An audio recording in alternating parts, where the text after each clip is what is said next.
back here in Oregon. Thought I'd show you what we've been working on. Over here to my left, that is the driveway coming up from the quote-unquote main road, the public road. And that is the road that goes down to one of the other corners of our property. Eventually hope to put a shop down there. That's another story. Over here you can see excavator tracks. That goes up to the top of the hill. That'll be where our parking area is for our house eventually. They drove the excavator up there to dig some test pits for the foundation and the foundation engineering, that is, and the septic.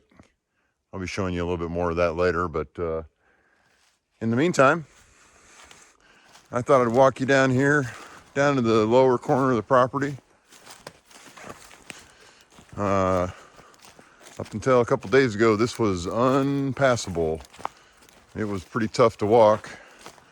You can see we've still got a few little scrub pines there in the middle, but you can actually see the old skid road now. I'm walking down at it didn't show up here on camera, but we're walking down at about a 10%, maybe 15% grade right now. There's, it gets a little steeper, but you can see here, spent a fair amount of time with the chainsaw the last few days.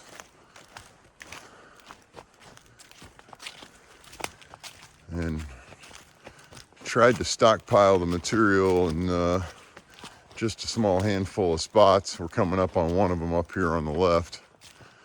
You can see here, as I pan around, we've got a lot of cleanup to do. There's a lot of down timber. And this is a high fire risk area. So that'll be one of my projects here over the next year or two. You can see here, this was a lot of you can see here where the logs were down over the road. And then this is what we did here. Me and my chainsaw. Anyhow, get the idea there. So now I'm pretty confident just about any four-wheel drive truck would go up and down this hill pretty easily. Probably not when it's wet, but here's another one of those piles. You can see here some of the areas that we cut. And then there's another brush pile. I'd say it's probably 10 feet around, 5 or 6 feet high. We'll get that covered up, cleaned up for proper fire protection here.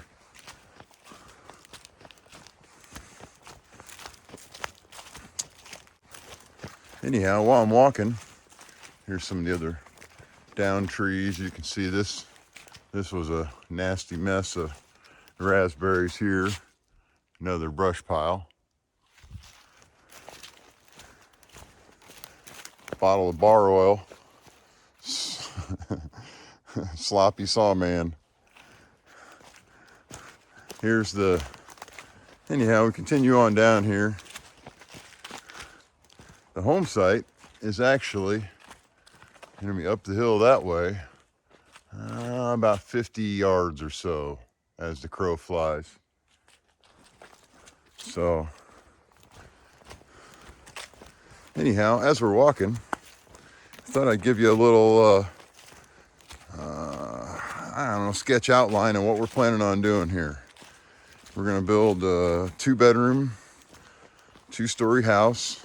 It's going to be basically a little cube, about 25 by 30, perched up on the hillside. Got some fun finishes picked out for the outside, the inside. Still working on some of that. we'll share the plans with you here in a few weeks. Those are almost ready to be submitted to the county. So here we are at not to interrupt my story, but here's the switchback. There's the road we came up on. And there's the skid road that continues on down.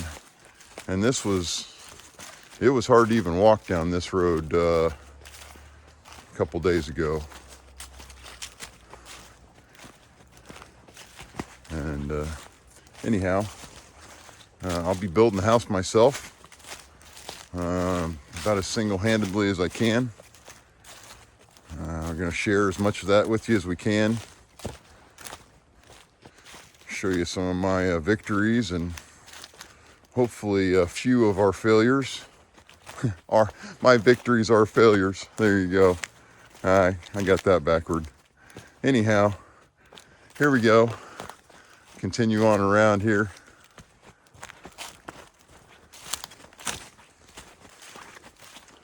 This area here was substantially overgrown with 3 to 8 inch Doug firs, as well as these madrones. You can see, look at all that down timber. But those big old madrones, that's actually an oak up there. I thought it was a madrone until I started cutting it. It didn't cut like a madrone. It was a hell of a lot harder. Anyhow, there you can see some of the rest of it. Quite a bit of dust. Here's the stumps. Give you an idea of what was as far as the Doug firs that had sprung up in the driveway in the meantime. This is the biggest pile of brush here. This is easily 20 feet around and 10 feet high. That was a lot of work. So anyhow, coming down here to the lower pasture, you can see the gate laying on its side. Still haven't finished that. Got the fence all detailed out. It's looking good. Anyhow, down here around this corner is where hopefully we'll be building a shop someday. That'll be shortly after the house. Nope, I didn't dig my own grave, guys. At least I hope not. That's one of the test pits for the septic. We'll be installing a conventional gravity system. That thing's 5 feet deep there at the face. There's number 2 over there.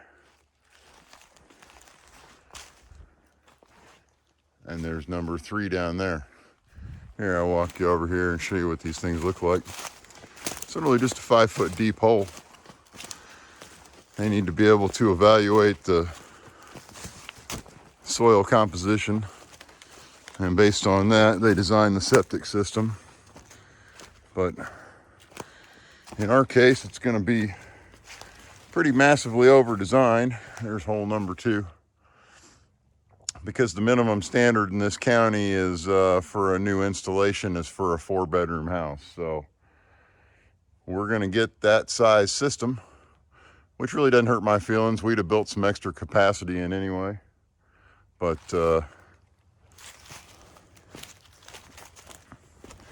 this just kind of helped that along.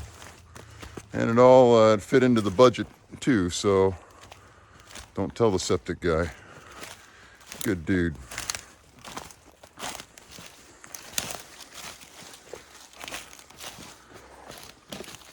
We'll cover him in a little bit more detail when we're actually putting in the system. That's one of the biggest pieces we're going to farm out. He's basically going to install that system, the tank, the finger field as a turnkey unit, including the test pits here and the design. Very fair pricing. We'll introduce you to him when we get to the install.